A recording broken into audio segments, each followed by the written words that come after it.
Hey guys, my name is Ben and welcome to Timeless Share. Yesterday we had Joseph help lead us through a portion of John 1, and today I'll be helping lead us through a portion of John 2. I highly recommend reading this entire chapter. There's some great stuff, like Jesus' first miracle recorded in this chapter. But today we're going to be focusing on a pretty narrow range of verses. Specifically, that would be John 2 verses 13 through 17. And with that being said, I'll go ahead and read that for us now. The Passover of the Jews was at hand, and Jesus went up to Jerusalem. In the temple he found those who were selling oxen and sheep and pigeons, and the money changers sitting there. And making a whip of cords, he drove them all out of the temple with the sheep and oxen. And he poured out the coins of the money changers and overturned their tables. And he told those who sold the pigeons, "Take these things away. Do not make my Father's house a house of trade." His disciples remembered that it was written, "Zeal for your house will consume me."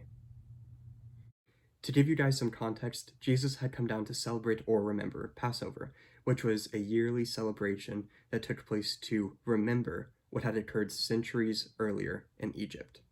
Now at the time, the Israelites were slaves to the Egyptians, and God, after hearing their cries and their prayers for years, sent Moses on his behalf to lead the Israelites out of Egypt. He was still with Moses, but Moses was the man that God chose to lead the Israelites out. Now Pharaoh, the ruler of Egypt at the time, refused to let the Israelites go. He wanted to keep his slaves. So God sent a series of plagues to show that one, he was God, and two, it was his divine will that his people be set free. Now Pharaoh time and time again refused to set the Israelites free. That was up until the point that we know as the Passover. Now at the Passover, the Israelites made a sacrifice of a lamb without blemish, and they put some of its blood, they sprinkled the blood on the doorpost of their homes. God sent an angel down, which struck down, killed the firstborn of all the Egyptian families. But whenever the angel saw the sprinkling of the sacrificial blood, he passed over that home. And like I said, this was a yearly celebration, a yearly remembrance that took place. God commanded that this story be told from generation to generation. And so Jews were coming down to Jerusalem for the celebration. And specifically, they'd come to the temples. They'd speak to the priests and the spiritual leaders at the time. But as it said here in verse 14, there were money changers. There were people selling livestock, partially for sacrifices that would take place. But this interfered with the process of worship. This interfered with those who truly wanted to connect to God. Imagine, for example, that you're sitting in church and there are people with hot dogs walking throughout the service shouting, "Get your hot dog here." That was essentially what it was. Not only that, but there was a form of corruption that was taking place where people would come down with their own animals for some of the sacrifices. And the spiritual leaders would take them and say, "No, this animal is not perfect. It's not without blemish. It cannot be sacrificed." And they'd sell another animal to that person. And then they'd take the animal that they had just said wasn't fit to be sacrificed and sell it to the next person who came along, just making a profit. Not a good situation, obviously. So Jesus walks into the temple and sees this taking place. He sees people trying to worship and love God and show their devotion to him earnestly and wholeheartedly.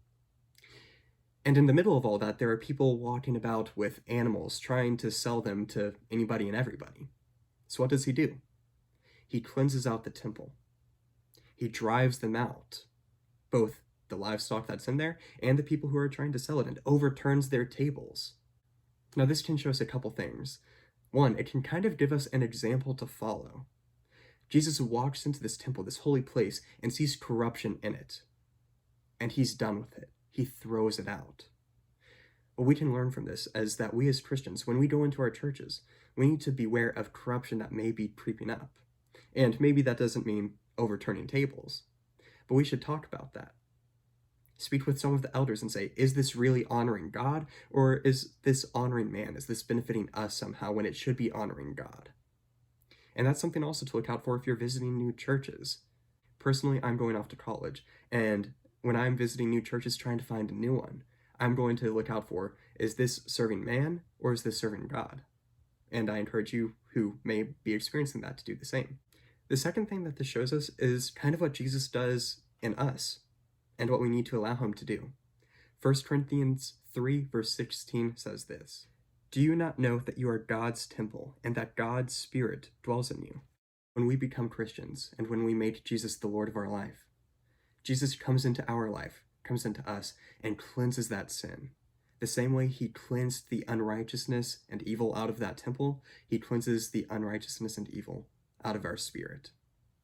And what he leaves with us is God's Spirit, the Holy Spirit, to help guide us and nurture us in our faith.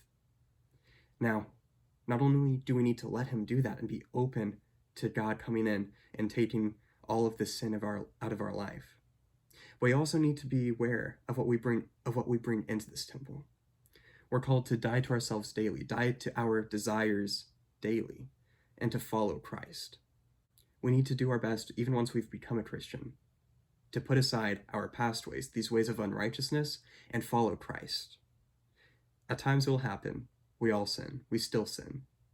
But we should avoid as much as possible bringing these unrighteous things back into our life. Don't bring things that are unrighteous into the temple. Let Jesus throw them out and follow him. Thank you guys so much for watching this video on John 2 verses 13 through 17. There will be another video up tomorrow going over John 3. And hey, check out the Plan of Salvation video too. See ya.